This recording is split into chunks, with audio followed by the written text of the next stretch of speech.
Nouvelle réunion autour de la grève des magistrats. C'était le samedi 22 février 2020 sous la direction du Premier ministre. Le gouvernement exprime une nouvelle fois sa bonne volonté. Point sur point, les revendications des grévistes sont examinées. La question est tellement prise au sérieux que le vice-premier ministre, ministre de la Justice, Célestin Toundaya Kassende, la ministre d'État au Travail, Néné Ilunga-Nkulu, la ministre de la Fonction publique Yolande Ebongo, le vice-ministre du Budget Félix Momat, le vice-ministre de la Justice Bernard Takaïché, ainsi que le vice-ministre des Finances Junior Mata ont été conviés à la discussion.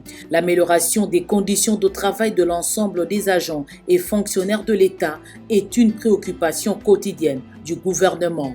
Suite à cette réunion, les magistrats ont décidé de suspendre le mouvement de grève, rassurés de la bonne foi de l'exécutif central. Pour le même dossier, Ilunga Ilunkamba avait reçu le mardi 18 février 2020 une délégation du Conseil supérieur de la magistrature et du syndicat autonome des magistrats, SINAMAG. Sur le cadre macroéconomique, le Fonds monétaire international a aussi fait le même constat que celui établi par le comité de conjoncture de tous les mardis, au terme de sa mission d'évaluation du processus de négociation d'un accord avec la République démocratique du Congo. Le mardi 25 février 2020, le chef du département Afrique du Fonds, Mauricio Villafuerte, l'a déclaré après échange avec le Premier ministre Ilunga Ilunkamba. Le FMI encourage le gouvernement à augmenter les recettes pour qu'il y ait équilibre avec les dépenses. Le fonds est satisfait du fait de la stabilité relative de la situation macroéconomique. Une autre performance, c'est l'atteinte des réalisations quantitatives et des critères structurels. Au-delà de l'impact de l'épidémie du coronavirus sur l'économie mondiale, qui pourra réjaillir sur l'économie congolaise, le gouvernement veille sur la stabilité interne. La réunion du comité de conjoncture tenue le mardi 25 février 2020 est revenue sur la flambée des prix des biens et des services. Pour Jean Baudouin Mayo, vice-premier ministre, ministre du Budget, l'augmentation des prix sur le marché n'est pas liée à l'appréciation du dollar américain, lecture faite par la Banque centrale du Congo. Une mission a été initiée pour comprendre les raisons de la flambée des prix. Autre chose, les exonérations ont négativement impacté leurs recettes. La question sera discutée en profondeur, a laissé entendre le vice-premier ministre. Le chef du gouvernement a également échangé le mardi 25 février 2020 avec le groupe Majaj Nigeria, qui réunit des entrepreneurs évoluant dans les secteurs du pétrole, du gaz, de l'agriculture, des mines et des infrastructures routières. Sous la conduite de son chairman, Sun Monu, ce groupe pèse un capital combiné de 20 milliards de dollars américains. Ces opérateurs économiques ont salué le travail abattu par le chef du gouvernement congolais et sont prêts à lui prêter la main pour ensemble construire des projets de développement.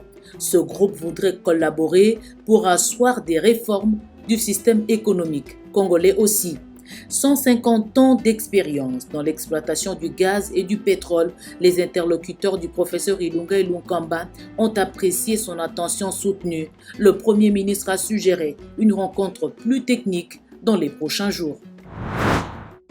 Le partage des informations entre les services de sécurité est une stratégie efficace que la République centrafricaine et la République démocratique du Congo voudraient bien renforcer pour lutter contre l'activisme des groupes armés. Les deux pays voisins partagent plus de 1700 km de frontières. En mission à Kinshasa, la ministre centrafricaine de la Défense, Marie-Noëlle Koyara, à la tête d'une délégation d'officiers militaires centrafricains, a annoncé le jeudi 27 février 2020 l'idée d'une surveillance commune aux frontières au cours de cet entretien avec le chef du gouvernement congolais, Ilunga Ilunkamba.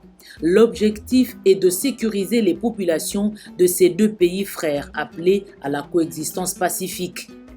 Accompagnée de son collègue congolais, Emengoy Mukena, la ministre de la Défense centrafricaine a déclaré que Bangui était flatté de l'idée de Kinshasa de construire le Collège de hautes études stratégiques et de défense, CHESD.